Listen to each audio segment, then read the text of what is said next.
बच्चों आज हम करने वाले हैं मेंटल मैथ। ये देखिए क्लास 9th का मेंटल मैथ का जो हम चैप्टर लेके चले 10 हीरोन्स फॉर्मूला। ठीक है, आज उसका नेक्स्ट पार्ट करने वाले हैं और आज हम करेंगे बच्चों क्वेश्चन नंबर 8, 9 एंड 10। और क्वेश्चन नंबर 10 में हम पेरीमीटर गिवन है तो पेरीमीटर से हम कैसे एरिया फाइंड आउट कर सकते हैं ये भी आज हम सीखेंगे। साथ ही क्वेश्चन नंबर 7 और क्वेश्चन नंबर 8 तो बड़े ही इंटरेस्टिंग क्वेश्चन है तो उनको भी आज हमें सीखना है। ठीक है, तो आपसे बस इतना ही निवेदन है कि आप ना जो भी क्वेश्चन वीडियो देखकर सीखते हैं तो आप उसकी प्रैक्टिस जरूर कीजिए, दूसरों को जरूर बताएं। ठीक है, देखो जब आप दूसरों को बताते हैं तो इसका मतलब ये होता है कि आपकी प्रैक्टिस होती है। तो आप अपनी प्रैक्टिस को जारी रखना, प्रैक्टिस करते रहना है ताकि आपकी अच्छी रैंक आए, अच्छे मार्क्स आए। तो चलो चलते हैं अपने इस टेबल पर और करना शुरू करते हैं क्वेश्चन नंबर 8, 9 एंड 10। तो देखो बच्चों क्वेश्चन नंबर 8 क्या कहता है, यहाँ पर देखिए गिवन है। मैं थोड़ा सा इसको नीचे कर लेता हूँ। देखो क्वेश्चन नंबर 8 में गिवन है कि if s minus a 10 centimetre, s minus b 6 centimetre and s minus c 5 centimetre, then find s। s find out करना है, मीन्स सेमी पेरीमीटर आपको फाइंड आउट करना है। भाई s का मतलब होता है सेमी पेरीमीटर। ठीक है, ये हमें फाइंड आउट करना है। अब मैं आपको बताता हूँ बच्चों, देखो अगर यहाँ पर s माइनस ए की वैल्यू गिवन है 10 सेंटीमीटर, साथ ही s माइनस बी की वैल्यू है 6 सेंटीमीटर और s माइनस सी की वैल्यू है 5 सेंटीमीटर। ठीक है, तो अगर आप इनको ऐड कर देते हैं, क्या कर देते हैं, ऐड कर देते हैं 10 प्लस 6। ठीक है, 10 प्लस 6 कितना होता है, 16 होता है। 16 और 5 21। तो ये 21 जो आएगा ना ये आपका s आ जाएगा। क्या आ जाएगा, s आ जाएगा 21 सेंटीमीटर। तो आपको इस तरीके से करना है। ठीक है ना, ये क्वेश्चन आपका सोल्व हो गया है। तो बच्चों इस तरीके से बड़े ही इंटरेस्टिंग क्वेश्चन हैं जो आपको करने हैं, लेकिन प्रैक्टिस जरूर करनी है। ठीक है, बिना प्रैक्टिस कुछ नहीं होता, तो प्रैक्टिस आप जरूर कीजिए। मैं तो चाहता हूं कि आप ज़्यादा से ज़्यादा प्रैक्टिस करें ताकि आपकी अच्छी रैंक और अच्छे मार्क्स आए। ठीक है ना, बिना अच्छे मार्क्स और बिना रैंक के आपका कुछ होने वाला नहीं है। तो आइए करते हैं बच्चों क्वेश्चन नंबर 9। ये रहा आपके सामने, ये भी बड़ा इंटरेस्टिंग क्वेश्चन है, बिल्कुल सेम ऐसे ही है।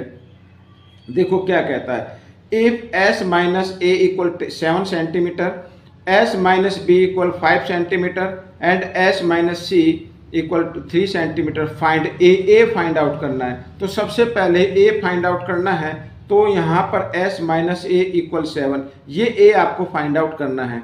तो a तो तब फाइंड आउट होगा जब उससे पहले आपको s फाइंड आउट करना पड़ेगा। और s कैसे फाइंड आउट करना है, मीन्स सेमी पेरीमीटर कैसे फाइंड आउट करना है, अभी मैंने आपको ऊपर वाले क्वेश्चन में बताया। ठीक है, ठीक वही फॉर्मूला हम इसमें अप्लाई करेंगे। तो s minus a equal 7 centimetre, s minus b equal to 5 centimetre और s minus c equal to 3 centimetre. ठीक है, ऐड कर देते हैं तो आ जाता है बच्चों 15 सेंटीमीटर। ये आपका क्या आ गया, s आ गया। क्या आ गया, ये s आ गया। अब आपको करना है a की वैल्यू, तो a की वैल्यू फाइंड आउट करनी है। तो s माइनस ए, ठीक है, इक्वल 7 गिवन है यहाँ पर। ठीक है, तो s की जगह आपको क्या करना है, s की वैल्यू लिखनी है। आइए मैं इधर कर लेता हूँ। तो s की जगह s की वैल्यू को लिखेंगे माइनस a और इक्वल 7, इस तरीके से आपको लिखना है। अब माइनस a इक्वल 7, ये 15 इधर प्लस में इधर आएगा। ठीक है, राइट साइड में लेके आइए तो माइनस 15 हो जाएगा। और a यहाँ पर देखो थोड़ा सा ऊपर कर लेता हूँ, माइनस a इक्वल, और ये माइनस प्लस माइनस होते हैं तो 15 में 7 माइनस करेंगे कितना आएगा, 8 आ जाएगा। ठीक है, वो भी माइनस का आएगा, माइनस से माइनस का साइन काट दिया और a इक्वल आ गया 8। ठीक है, a की वैल्यू क्या आ गई, 8 आ गई। तो बच्चों इस तरीके से आपका ये आंसर निकल गया है। अगर मान लीजिए आप a की वैल्यू निकाल लिए तो आप इसी प्रकार b की वैल्यू निकाल सकते हैं। सेम ये s आपको 15 रखना है और आप c की भी वैल्यू निकाल सकते हैं। ठीक है ना, तो इस तरीके से क्वेश्चन सोल्व करना है। आइए करते हैं क्वेश्चन नंबर 10। ये रहा आपके सामने क्वेश्चन नंबर 10। अब ये इंटरेस्टिंग क्वेश्चन है, जैसे कि मैंने आपको पहले बताया था कि अगर पेरीमीटर गिवन है तो उसको हम कैसे उसका एरिया निकालेंगे। ठीक है, अब यहाँ पर लिखा, देखो एक बार रीड कर लेते हैं। The perimeter of an isosceles triangle is 16 centimetre. ठीक है, पेरीमीटर गिवन आइसोसेल ट्रायंगल है जिस ट्रायंगल की 2 साइड इक्वल होती हैं। इस तरीके से यहाँ पर ये मैं ले लेता हूँ a, b और c। ठीक है, यहाँ पर लिख भी लेते हैं, एक बार यहीं तक लिख लेते हैं। Let a b c is an isosceles triangle, ठीक है। ये तो इन विच ए बी इक्वल ए सी, ये हमने एज्यूम कर लिया है। आगे क्या कहता है, पेरीमीटर इसमें गिवन है, the ratio of one the equal side, ठीक है। पहले इक्वल साइड गिवन है, टू इट्स बेस, बाद में बेस है। तो यहाँ पर जो रेशो आप देख रहे हैं पहला, तो ये जो है इक्वल साइड का है और ये क्या है, बेस का रेशो, ठीक है। यानी कि ये 3 रेशो में आएगा और ये बेस आएगा 2 रेशो में। अब ए बी इक्वल है ए सी, तो ये 3 है तो ये भी 3 हो जाएगा, ठीक है ना। Then find the area of triangle, तो इसका हमें एरिया निकालना है, ठीक है। तो सबसे पहले हमें साइड निकालनी है, आइए निकालना शुरू करते हैं। तो लेट यहाँ पर कर लेते हैं, लेट भाई ए बी है ना यहाँ पर, ये equal side, let A B equal A C और ये इक्वल यहाँ पर हमने मान लिया 3x, क्योंकि इनका रेशो क्या है, 3 है। रेशो क्या है, ए बी का 3 है, ए सी का भी 3 है, तो हमने इसको क्या मान लिया, 3x मान लिया। एंड बेस यहाँ पर, बेस जो है बी सी, ये हमने मान लिया 2x, ठीक है ना, ये इधर 2x, तो x के साथ इसको ले लेते हैं हम। तो अब गिवन है पेरीमीटर, पेरीमीटर कैसे निकालते हैं बच्चों, यहाँ पर देखो पेरीमीटर निकालना है। तो पेरीमीटर निकालेंगे, अगर हम तीनों साइड को, 3 साइड होती है ना, 3 साइड को अगर हम ऐड कर देते हैं तो पेरीमीटर निकल आता है, ठीक है। क्या निकल आता है, पेरीमीटर निकल आता है। तो सबसे पहले देखो ए बी की वैल्यू क्या है, 3x, ए सी क्या है 3x, बी सी क्या है 2x, और ऐड किया तो 3x 6 और 2 8, तो 8x आ गया बच्चों यहाँ पर, ठीक है। ये आ गया पेरीमीटर आपका। बट गिवन पेरीमीटर ये भी लिख लेते हैं,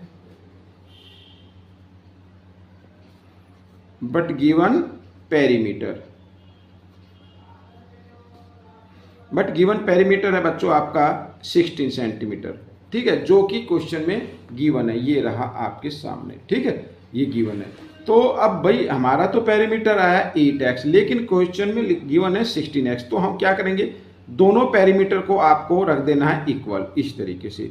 साथ ही x की वैल्यू निकालनी है, x इक्वल 16, 8 इधर मल्टीप्लाई में, राइट साइड में आएगा तो डिवाइड में आ जाएगा। अब 8 1 जा 8, 8 2 जा 16, x की वैल्यू क्या आ गई बच्चों, 2 आ गई, x की वैल्यू क्या आ गई, 2 आ गई, ठीक है। तो यहाँ पर बच्चों देखो, अब हम इसकी साइड निकाल लेते हैं, ठीक है। तो ए बी क्या है, ए बी इक्वल ए सी और इक्वल ये 3x के था, इधर ये 3x, तो x की जगह x की वैल्यू को पुट कर देना, 3 2 जा 6 हो जाएगा, 6 सेंटीमीटर, ठीक है ना। और बेस क्या है बच्चों, यहाँ पर मैं लिख देता हूँ, बेस था 2x, यानी कि 2 इंटू 3, सॉरी 2, x की वैल्यू क्या, 2 2 2 जा 4, ये आ गया। अब हमें निकालना एरिया, ठीक है, एरिया। अब सबसे पहले आपको निकालना सेमी पेरीमीटर निकालना। सेमी पेरीमीटर क्या होता है, जो पेरीमीटर होगा उसको 2 से डिवाइड कर दीजिए, वो सेमी पेरीमीटर आ जाता है, 8 आ गया। अब हीरोन का फॉर्मूला आपको लगाना है, ठीक है। मैं एक बार लिख लेता हूँ, इधर देखो s और s माइनस ए और s माइनस बी और s माइनस सी, इस तरीके से, ठीक है। अब यहाँ पर s आ गया 8 और 8 माइनस ए क्या है बच्चों, फर्स्ट साइड यहाँ पर आ रही है बच्चों कितनी, 6 आ रही है, ये ठीक है, इसको लिख लेते 6 और इंटू 8 माइनस बी है, बी को भी आप 6 लिख लीजिए, और 8 माइनस सी जो है वो आपकी है 4, तो इधर लिख लेते हैं 4, इस तरीके से, ठीक है। अब क्या करना है, अब आपको यहाँ पर मैं आपको बताता हूँ, आपको करने हैं, इसको लिख लीजिए 8 को लिख सकते हैं 2 इंटू 2 इंटू 2 लिख सकते हैं, 2 2 जा 4 2 जा 8, ठीक है। अच्छा 8 में से 6 माइनस किए 2 आ जाएगा, 8 में से 6 माइनस किए इधर भी 2 आ गया, और 8 में से 8 माइनस में 4 माइनस करेंगे तो इधर क्या आ जाएगा, 2 इंटू 2 आ गया, ठीक है, ये आ गया। अब क्या करना है, स्क्वायर रूट का साइन है तो पेयर बनाना है, पेयर, ये बन गया पेयर, एक ये बन गया, एक ये बन गया। अब जिस नंबर का पेयर नहीं बना उसको रहने दो। अब जिन नंबर का पेयर बन गया उसमें से एक नंबर आप निकाल लीजिए, 2, इस पेयर में से भी 2 आ जाएगा, इसमें से भी 2 आ जाएगा, और इस 2 का पेयर नहीं बना तो उसको रूट के अंदर ही रहने देते हैं, ठीक है, इस तरीके से। अब 2 2 जा 4, 4 2 जा 8, तो ये आपका एरिया आ गया 8√2 सेंटीमीटर स्क्वायर, ठीक है। तो बच्चों ये क्वेश्चन आपका सोल्व हो गया है, ठीक है। या तो आप सेंटीमीटर स्क्वायर लिख सकते हैं या स्क्वायर सेंटीमीटर भी लिख सकते हैं इसको, ठीक है ना। तो एरिया हमेशा स्क्वायर में आता है, तो याद रखना। तो बच्चों ये जो मैंने बताया था 3 क्वेश्चन आज मैं कराने वाला हूं, तो ये मैंने करा दिए हैं। आपको ये क्वेश्चन कैसे लगे मुझे ज़रूर बताना। और हाँ, इसमें से सीखकर प्रैक्टिस जरूर करनी है बच्चों, बिना प्रैक्टिस कुछ नहीं होगा। चाहे स्कूल में टीचर पढ़ाएं, चाहे आप किसी की भी वीडियो देखें, बिना मतलब देखने से नहीं आता है। मैथ जो होता है प्रैक्टिस का होता है, तो आप ज़्यादा से ज़्यादा प्रैक्टिस करेंगे। और हर टीचर, हर पेरेंट्स और हर ट्यूटर ये चाहता है कि जो उसके बच्चे हैं जो ट्यूशन पढ़ते हैं या स्कूल में पढ़ते हैं, और पेरेंट्स ये भी चाहते हैं कि उसके बच्चे हमेशा टॉप आए, चाहे वो गरीब का हो या अमीर का हो, सभी चाहते हैं कि उसके बच्चे टॉप आए। तो आपको प्रैक्टिस करनी है। अगर आप चाहते हैं कि आप टॉप आए तो प्रैक्टिस जरूर कीजिए। ठीक है, मिलेंगे नेक्स्ट पार्ट में। Till then, thank you.